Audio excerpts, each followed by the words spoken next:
பயப்படாதீங்க.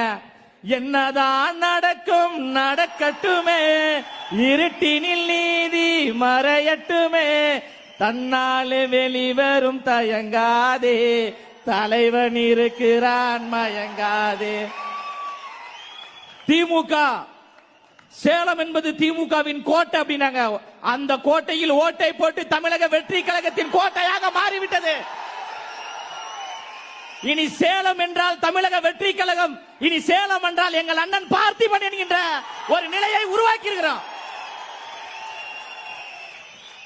சாதாரண கூட்டம் கிடையாதுங்க. எல்லாவற்றையும் எதிர்கொள்வதற்கு தளபதியின் புலி கூட்டமாக நாங்க தயாராக இருக்கிறோம். இந்த சேலம் மண்ணில் இருந்து நான் சொல்றேன், திமுக கட்சியை சார்ந்த நிர்வாகிகளுக்கு ரசிகர்கள் கூட்டம் சொல்றீங்களே, தெம்பு இருந்தா திராணி இருந்தா துணிச்சல் இருந்தா வாருங்கள். சமூக நீதியை பத்தி பேசுவோம், சமத்துவத்தை பத்தி பேசுவோம், ஜனநாயகத்தை பத்தி பேசுவோம், அண்ணல் அம்பேத்கரை பத்தி பேசுவோம், பெரியாரை பத்தி பேசுவோம். முடிஞ்சால் என்ன வெற்றி பண்ணுங்க பாத்துருவோம். நாங்கள் ரசிகர் கூட்டம் அல்ல.